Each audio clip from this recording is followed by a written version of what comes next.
Welcome back to Truth Moment. I'm your host, Tierra Pritchett. I'm laughing at your face.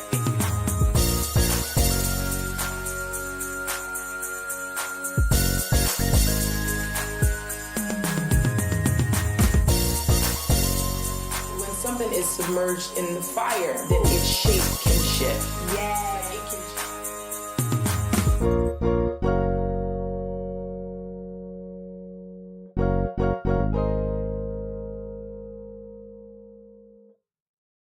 Welcome back to Truth Moment. I'm your host, Tierra Pritchett.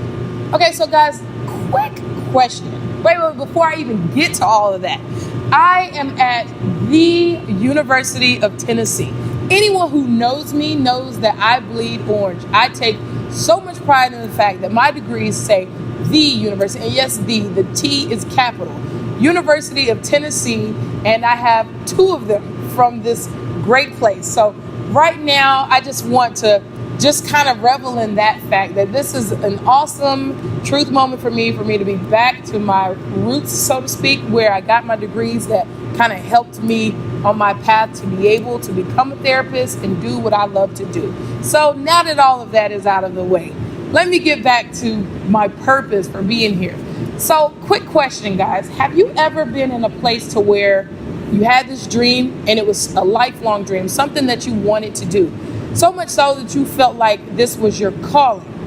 And then life happens and you're no longer doing that thing. So you're not doing what you thought you were well esteemed to do. You're not doing what you felt like was your purpose. How does that affect your identity? Like, what makes you feel that, okay, it's fine for me to still continue on this path called life if I don't even know why I'm living anymore? So for so long, this is what I wanted to do, but then now life has kind of threw me a curveball. So now I have to find something else that I'm good at. What happens then? How do you reevaluate and redefine your self-identity? And when you don't know who you are, it can cause you to live a life of turmoil, a life full of mistakes, riddled with bad decisions until you discover maybe this was just something I was supposed to do for a season. Pun intended, because my next guest in this episode of Truth Moment called After the Lights was a Tennessee football player. He was a football player, and he and I have joked, Tennessee football players here, they're like little gods running around the school. Everybody knows them. I mean, they're the big men on campus. They are that guy. Like, each one of them is that guy, even down to the kicker. You know, so I wanted to have him on. His name is Derek Barlow, and I'm going to allow him to introduce himself in a minute. But I wanted to have him on because he played Tennessee football and was very great at Tennessee football. We were there at the same time. But he doesn't play in the league. And he's doing phenomenal things now. But I wanted to get to know from Derek's perspective what happened after the lights. So, Truth Moment guests, please welcome my well-esteemed guest and also my co-alum for this episode of Truth Moment, Mr. Derek Barlow. Derek, welcome to Truth Moment. Thank you for the opportunity. No problem. What up, Truth Moment? No problem. Grateful to be here. Thank you. Great to see you as well. You too. Good to see you too. So, Derek, after the lights, when I called you and discussed this, what were your thoughts about you coming on to talk about life after the lights? It was kind of funny you called because I tend to only do things that's within my purpose now. And when you said Truth Moment and After the Lights, it was aligned with my assignment. So that just made me saying, let's do it a whole lot easier. That's awesome. That's awesome. So, okay, tell me a little bit about you. You know, Truth Moment knows you went to UT too, and you played football. What position did you play? Play safety. That's right. University of Tennessee, 2005 to 2009. But as far as me, I like to say I'm an entrepreneur, athlete, speaker, son of God. I'm just living life. So I say those things, but I don't necessarily let those titles limit me per se, because a lot of times growing up playing sports with an athlete, the athletic title limits you. Absolutely. I think especially in our community, the Black community, you know, you're just looked at as a football player. Yes. And so with you being viewed as a football player, tell me, how did you become an author? How did you decide that I'm going to make the most out of my life with me no longer playing football? No, that's like a long question. Right? That's going to take you back. That's going to take you back. Okay, take me back. Take us back. So just to speak on football in general. Growing up, I wanted a better life. Okay. Growing up, single mom, 3 kids, Southwest Atlanta, staying in government housing, Section 8. I knew that there was more to life than the life we were living. Okay. And my mom did the best she could to give us the best life possible where we were at. So we moved around a lot. And every time we would move, things got different. And I would say some places might have been better than others, but over a period of time, they still always come back to being still projects. And just get the same outcome. So we continued to move until we finally moved out of the city of Atlanta down to a place called Griffin, Georgia. Okay. And at that point, I had a chance to. I was in middle school, going into high school. So at that point, I realized you're gonna get a chance to create your own identity at some point. When I got to high school and ninth grade, I'm like, okay, as far as what's going to give me a better life, maybe it's going to be sports, because what you see is what you be, and all I saw was athletes on TV who looked like they had a better life. So I was like, okay, well, maybe that's what I need to take. Okay. Music was something I did, but I'm like, okay, that might not work out for me. So I seen sports as a route per se, and I wasn't sure which sport it was going to be or which sport I was going to be the best at. And then as we're there after my freshman year, my mom got married to my stepdad, Mr. Leonard, and then he got a job transfer and they moved him to Crossett, Arkansas. Have you ever been to Arkansas? No, never.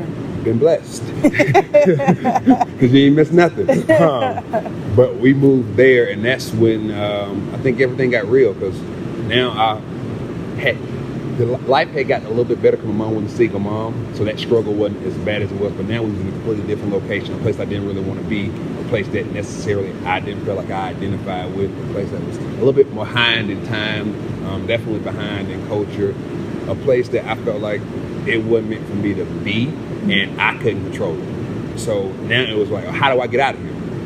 And me and my brother Mike, we had to evaluate, okay, what can we technically do to control our destiny? Okay. And that's when I looked at sports, and it kind of got, football kind of took the throne by itself, because basketball, we went home over Christmas break, and when we came back, Coach said we got 500 bleachers. And I told Coach I ain't like basketball that much. So basketball went out the window. No more basketball for this guy. Track I never really liked on the front end. I just did it because it was a necessity and it made me better for football. So at that point I'm like, you know what? Track, I don't really want to do you. Football like you're going to be my last resort. I never played baseball. We didn't have a soccer team. So football was the only option that I felt was going to give me a better life and let me be in control of my life and create the life I really wanted. So it was the vehicle. And that vehicle happened to work out. Had a chance to have some good years in high school, but it wasn't necessarily the easy route, because by the time I got to my junior year, we were undefeated and lost the last round right before the championship game. And I had this get out of Arkansas plan that I had put in place. Okay. Rushed for 2,200 yards, 20 touchdowns, put the school on the map, the state on the map. Wow. And while doing all those things for the school, indirectly I was going to get attention. I was going to get a full ride scholarship. Yeah. Well, the attention started to happen. The winning started to happen, but going into my senior year, I tore my ACL. So now all that attention that I was getting, I became obsolete on that football landscape, and now all that attention went away. Wow. So now I'm facing some different type of adversity, and I can give up just because I still had a bigger problem I wanted to solve. I wanted to be in control of my life. So now, okay, football gone, the ACL's tore. Your route to getting and giving yourself a better life is going to be football, but you got to get to college to do that. Well, now you're questionable because no one's looking at you now because you got a tore ACL. What do you do? At that point, I wasn't sure what to do. I just cried in my bed, and then I asked God, why me? And then he messed around and answered the question. So be careful what you ask. If you've ever asked that question before, you got to be careful what you ask. Sometimes you get an answer you really don't want to hear. Yeah. And he told me, that football skill I had given you had been used for your own selfish talents, reasons, and ambitions. And I gave you those talents, and you wasn't glorifying me or my kingdom, so I had to take them away from you to get your attention. Wow. Yeah, that was a tough one right there. Wow. So at that point, I really wasn't sure what to do, but I said, I'm going to listen. And when you think you got a plan, it's amazing how God got something bigger and plan for you. Yeah. And it really just made you realize you weren't really dreaming big enough. Right, exactly. So at that point, I wasn't sure what to do. He said, but if you really want this, you're going to have to earn it. And I really wanted a better life. So it wasn't nothing to it but to do it. And started rehabbing, doing it 2 times a day. I had this goal in my head, making it back by the end of the season. Maybe the football team that I was already playing on, that we was already undefeated last year to the last game. Maybe we just went on out and I make it back in the playoffs. Mm-hmm. Well, that didn't happen. We ended up going 5-5, didn't even make the playoffs. Are you serious? Didn't even make the playoffs. So me coming back wasn't optional. Oh my gosh. But in the process of me coming back, it was a lot of stuff I did in the off season against other schools, and I had been on film. Well, how God had aligned this thing, it ended up being a guy did some 7-on-7 stuff against named Ricardo Kemp and Brett Smith, and they was coming to the University of Tennessee, and I had been on film against them, and they were already coming here. Some coaches saw the film, so I ended up getting this letter in the mail, inviting me to the spring fling, and I'm like, Tennessee, I ain't never even visited. I don't even know what Tennessee really was. I seen Tennessee play one time, that was against Georgia in 2004, and I was rooting for Georgia. So I get this letter in the mail. I'm like, okay, cool, we'll go check it out, we'll go visit. At that point in time, I wasn't really sure what was going on, but we went on the visit, got here, had a chance to meet the players, felt like brothers, and then I had a chance to meet the coaches and said, look, you coming off an ACL injury, we're not sure if you're going to respond, how you need to respond based off the injury or recover, how you need to recover. But we can hold your spot as a preferred walk-on, and if you get your knee right, you got a scholarship waiting on you. So I needed a better life, so I was like, yes, let's do it, which was crazy when I look back at it, because I had other scholarship opportunities from smaller schools, but I guess I was so stuck in my mind on the SEC once I had locked in on it. I knew that was my route that I had to take, and I wasn't going to back down from it, regardless of if things didn't go my way the way I thought I wanted to go, the way I planned on them going. Right, so exactly. I was up to the challenge, and I said, okay, let's do it. And I got here, and it was still a whole nother challenge in front of me. So life had got a little better because the football stage had grew, and the opportunity was there for me, but the job still wasn't done. Yeah. So I still had work to get done. So I got here and pretty much had to go to work. And first year I get here, I do everything in my powers of running the fastest, jumping the highest, being the strongest, all the stuff I can do, watching film. And the end of that season, went to coach and was like, hey coach, can I get my scholarship? And they was like, no. So in my head, I'm like, okay, maybe I didn't do enough. So I went back to the lab, made sure I competed with the best of them. If I seen anybody that was a DB that was with me, whatever their numbers look like, I'm like, my numbers need to be just exactly where yours at or better. So I just put the work in, and going into that, I was going into the summer. I had a chance to go back to coach and like, okay, my numbers are just as good as these guys. I'm running just as fast as these guys. Can I get my scholarship? And they were like, no. So at this point in my head, I'm starting to realize, all right, what's going on? God, you got me here. You told me this was going to work, and now I'm here, and it ain't working out how I thought it was going to work out. I thought it was going to be simple. Yeah. Come back, my knee felt better, give me my scholarship. But then I realized some things. It was in the process of me fighting for the scholarship, I was kind of getting out of alignment with why he took the game away from me in the first place. Because it was more for my own selfish reasons, ambitions, and goals. So I'm back at the same problem I started. So the season comes, and that year, 2006, Buddy Inky Johnson get hurt. So he's hurt.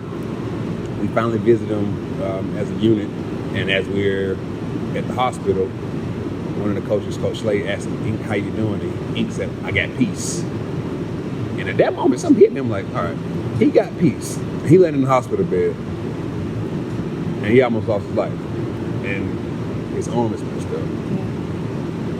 I'm worried about a scholarship, and it's just some money that's going to make life better when I'm going to school, but I ain't finna die, and both my arms still work. Whatever piece he got, I need to figure out what that piece is. I need that piece. So that's when God kind of put stuff in perspective again. He kind of brought it back around again, and I was chasing the wrong thing. I wasn't chasing him. I was chasing my own selfish personal ambitions and goals. So at that point, I got locked into FCA because I was like, whatever piece he got, I need to get it. And we had FCA going on. I got locked into FCA and just wanted to just get true alignment with my purpose and the assignment that God had for my life. And in that process of going through FCA, God said, hey, I want you to take the lead and make being a athlete and being and loving the Lord. I want you to bring that to the forefront and making it where it's okay, because there's a lot of guys coming behind you that's going to face some stuff. They're going to hit some wall. That's going to face some adversity, some challenges, and they're not going to know how to handle it because they ain't got nobody leading the way. They ain't got nobody showing them that, hey, it's okay to be an athlete and love the Lord at the same time. So I want you to make your faith public and let them know that it's going to be all right. So once I started to listen to him and do the things he told me to do, which I've supposed to been doing the whole time. Before you got here. Yeah, before I got here. Why he took the game away from me in the first place. Right. We began to have an FCA that was really impacting the campus and the university. And it was kind of crazy. I remember I rededicated my life to Christ in the FCA, our largest FCA we had. We got rebaptized. So this was all going during the season, and it was crazy because by the end of the season, going into that summer, we did spring and stuff. I had this player's prayer: just let me play fast, let me play smart, let me execute, make my plays come my way. And it was always Lord oriented, just keep me in line with my assignment, and my purpose was bigger to me. Yeah. I wasn't really thinking about myself per se. Man, by the time spring ended, I had reporters asking coaches, "Hey, why is this guy not playing? Why is this guy not doing this? Why is this guy doing that?" And it came to a fact that I became attracted. I became the athlete, the student athlete that attracted them, that made them want to give me that scholarship. But that was just pretty much me getting in alignment with God's purpose for my life. So it ended up working out. They ended up calling me to the office I got my full ride. So it took 2 years longer than what I thought. But it was really just, it was the test. Yeah. And me failing it a couple times. Right. And then me realizing, okay, you got to get the right perspective because I was looking at it the wrong way. Mm-hmm. And then it was just realizing I wasn't done doing what I started playing this game of football for, which is giving myself a better life. And the football was a vehicle. So, and I'm still not done today, but I realized I had a vehicle, I had a purpose. I had to get in alignment with the right vehicle that was going to get me there. Then I had to get in alignment with the purpose that was going to do the things I needed to do while I was in the vehicle, because football was only going to take me so far. Right, that's true. So I told you that was a long question. Yeah, okay. That was a long question. I got a question for you from that then. Just, okay, how does a person, if they feel that this is their purpose, and how can they choose a backup plan if they feel like they're having faith? So how is it to where if I have a backup plan, is that not discrediting my faith that this thing that I'm praying for is going to come to pass? In your opinion? I don't even think it was a backup plan. I didn't have a backup plan. I just became woke to my purpose. So on the front end, I thought football was my purpose. Right. I just wanted a better life. I just wanted a better life. Football was going to be the vehicle. I realized today it was the vehicle. At that point in time, I thought I was going to play ball. Right. It's going to help me get a better life. That's my purpose. I didn't think outside of that. Nobody told me what my purpose was. Yeah. So then when you didn't go to the league, how did you handle that? But this is the kicker though. In the process of everything happening, I became aware. So this is one thing I like to tell a lot of people. In the middle of your mess, don't miss the message. Mm-hmm. So your message is just a messenger for your message. Mm-hmm. So in high school, him taking the game away from me, that was a mess. Yeah. But there was a message in that thing. Yeah. When I get here, I ain't getting my scholarship my first 2 years when I thought I was going to get it. That was a mess. Right. But there was a message in that thing. Ink gets hurt, that was a mess. But there was a message in that thing. So all I became aware of was the message that he was sending me. And in the process of me becoming aware of what he was trying to tell me, because I wasn't missing my message in the middle of my mess, the light bulb went off, and my true purpose of what I was here to do, which is to impact, inspire, and empower people. Yeah. I became aware of it. So in the process of me not making the league, it was like, okay, my football stage, that platform, that vehicle, this ain't another road for the vehicle. Like, all right, that vehicle out of gas, time to switch vehicles. Right. So it was like this vehicle on E, this one on F. Yeah. Time for you to get another vehicle. Yeah. So I don't think it was a plan B. I don't think it was a backup plan. It was just in the process of everything we do, and that's kind of why I wrote What's Next, How to Transition Like a Champion. In the process of everything we do, there are nuggets and lessons and principles that you need to be aware of and work to see and take away that you can use to help you in the next stage and next phase of your life. But a lot of times in the middle of our mess, we miss the message, or in the middle of what we're doing, we're blindsided because we're so focused on one thing and we miss all the clues and the nuggets that's coming our way that He gives us. Okay. I like your perspective, your look at it. So, go through all of that. You have life after football. And then you become an author. So how does that happen? How does writing your book become part of your purpose? In 2007, the year I got my scholarship, my eyes got open to there are other ways that you can have this better life if you desire outside of football. Now, I had to go through all that to get hip to the fact that, hey, there are other ways, but then in 2007, the opportunity got presented for itself for me to have actual online business, network marketing. So now at this point, I see a lot of guys, I'm like, they're having a lot of success, and they're telling people about stuff they use and how it helped them. I'm like, that seemed pretty easy. And as I saw it, I'm like, these guys are making more money than some guys in the NFL. So that was the first clue. And at that point, the guy had already said, hey, I want you to impact, inspire, and empower these young guys coming behind you, lead the way, be the difference maker, and show them the right way they can be an athlete and love for it at the same time. So he had placed it on my heart. So I took impact, inspire, and empower and started my first company. So in the process of me impacting, inspiring, and empowering, I was just pretty much speaking or at these events or helping younger athletes or guys that looked up to me. I just sharing whatever light I could on them and help them get the right perspective to fight through their adversity or fight through whatever challenges and struggle they was having. Well, that was in 07. You fast forward that, I just continued to stay in alignment with my assignment, impact, inspire, and empowering. So when I get done playing ball, okay, what other vehicle is going to be for me to impact, inspire, and empower? Well, I got into sales and entrepreneur. Well, when I was in sales, I got a chance to sell stuff that impacted people's lives. Okay, well, once you get done doing sales, turn into an entrepreneur, what will you be doing that's going to impact, inspire, and empower? Well, I started speaking, which I was already doing, but now I'm just doing it on a bigger scale. And the Lord put in my heart, hey, you got to have a tool that's going to help you impact, inspire, and empower. And you done been through some things that a lot of guys coming behind you or athletes coming behind you might miss their message in the middle of their mess because they so focused on going to the league or being the best athlete they can be. You need to put this tool out there. So now in the process of them going through their mess and going through this athletic stage of their life, they can realize there's some nuggets out there and some things they need to be learning while they go through it. And that's what next, how to transition like a champ came about. It wasn't, I felt like I was, okay, I want to write a book. But he had been slightly planting seeds of all these things that had been going on, and me being aware, I just had been taking notes. And when my time was to impact, inspire, and empower people, he said, hey, now you can put all those lessons and nuggets that you've learned from life and from sports and from business, you're going to put them in the book so you can show these other athletes that's coming behind you. Just like you did when you were showing them it was okay to be an athlete and love the Lord. Now you're going to show them how it's okay to learn from all the lessons and the things that the game can teach you, and then how you can go apply it in life and business. So all of it still was letting me impact, inspire, and empower, but now it's in a book people can read it and they can touch more people.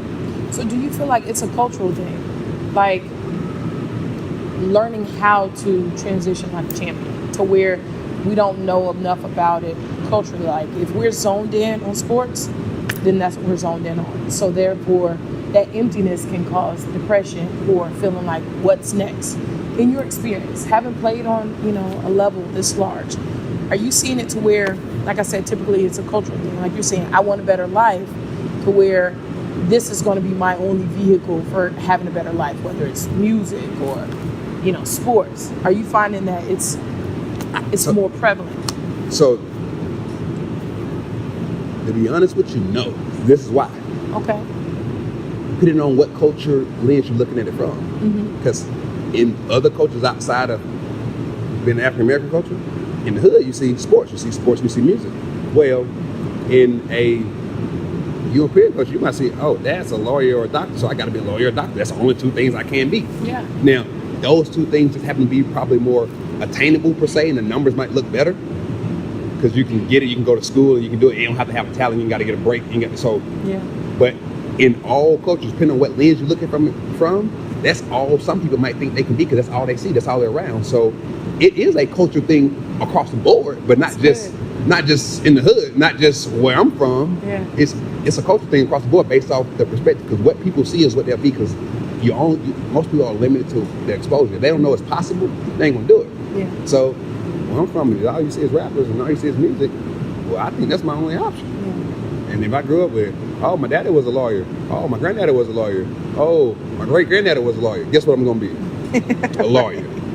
I might not even want to be a lawyer, right. but that was culturally put out there in front of me, so that's what I want to do. And just so happened, you make a good living doing that. And just so happened, all you got to do is pass the test. You ain't got to be able to run fast, jump high, and think quick. You know what I'm saying? Yeah. So there's a lot of different things that it is, but it ain't. And honestly, we can let that be our excuse. That's gonna be our crutch versus our catapult. Yeah. So that's what people want to say. Then that's what they'll say. But for the most part, no. It's everybody got a cultural stigma or a cultural thing that's gonna limit them. Now, until you get outside that cultural lens and you look at it from a different angle, then that's when you'll see a different perspective on it. But for the most part, it's not necessarily just cultural. That just happens to be our particular culture, or the culture that most young men or young black men or young black women see, because that's what they're around. Yeah, it's kind of like what they're exposed to. That's it. That's so exposure. My exposure and my experience, in my perspective, can make me feel like that's what I'm limited to. Mm-hmm. Definitely get it, and I think that's a great way of saying it, because I didn't even look at it like that, right? Well, my mom did this, my dad did this. This is a family thing, so this is what I guess I have to do if I want a better life. Because even if you come from money, if you at some point self-identify and say this is my parents' money, you still have to find what is going to be your vehicle. And I think it's ironic that you use the word an alignment, like you have to be aligned with the Word of God, and then with God's will and purpose for your life. And then you said football was your vehicle.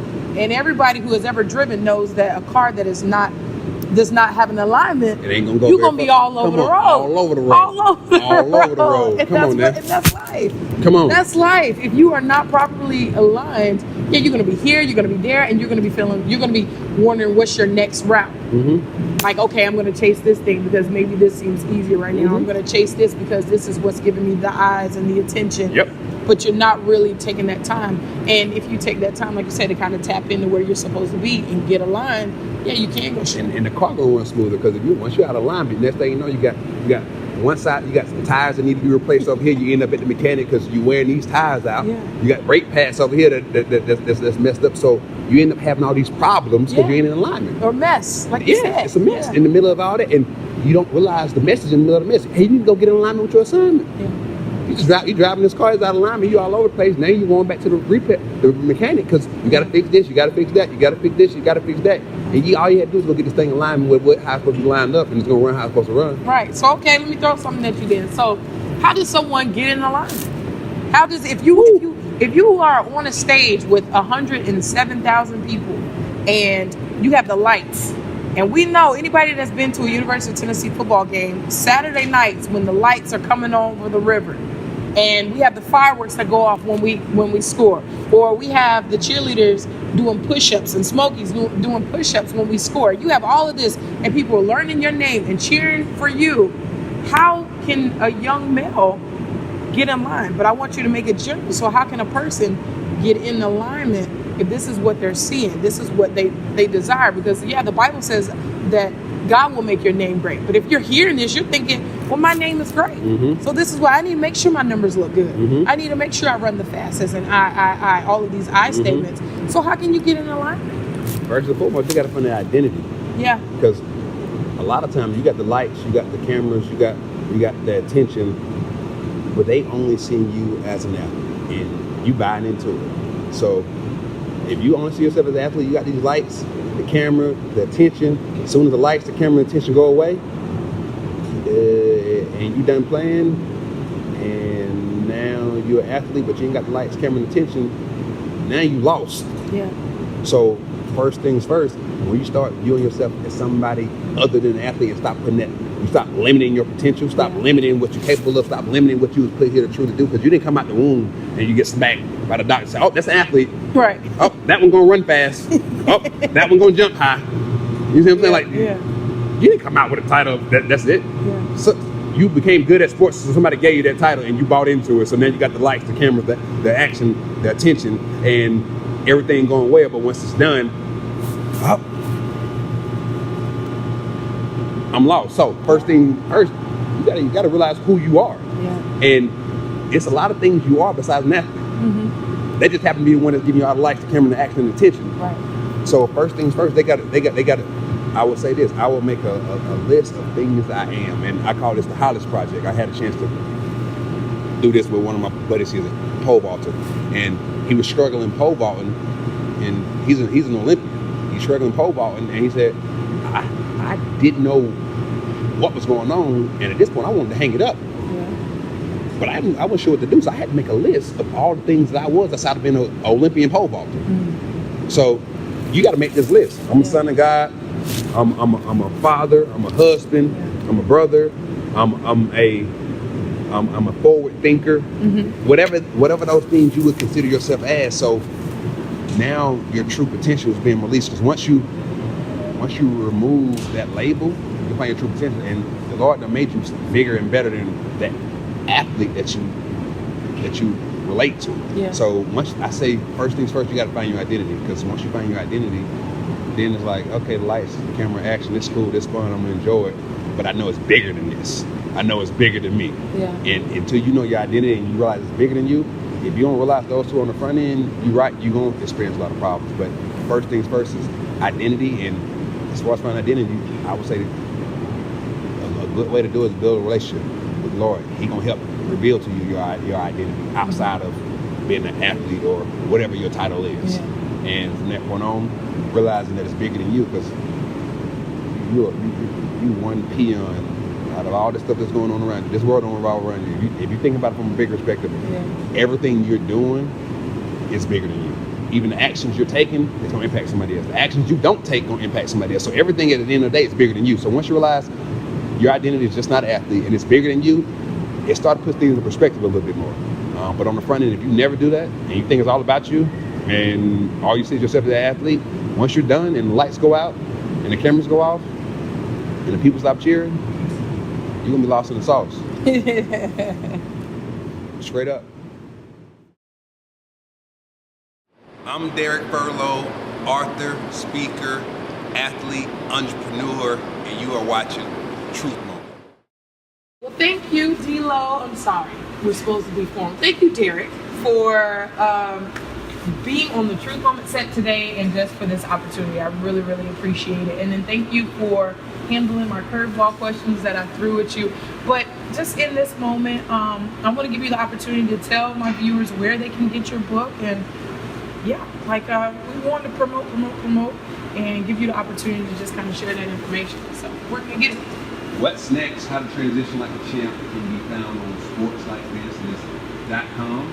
You can go there. You can actually go there right now and get the first 3 chapters for free. For free? Yes, for the free. I just downloaded mine. I'm going to read it, and I'm going to let him know what I think about it. And then you can even leave a review on Amazon. You can also get the book on Amazon. So you can go to Amazon, you can go to sportslikebusiness.com, and when you do go there, if you know somebody else that can use the knowledge and the nuggets that I've had a chance to learn and put into this book, you can also recommend them on this second work free. And that's so awesome. I wanted to tell you about that, because when I downloaded it, it said, who else do you think can benefit from this? And I was like, that's so awesome. Like, people don't typically ask, like, who do you think can benefit from, reading my product? So I think that's really awesome too. And I put Brian's name, because Brian is a football player, and that's my brother-in-law.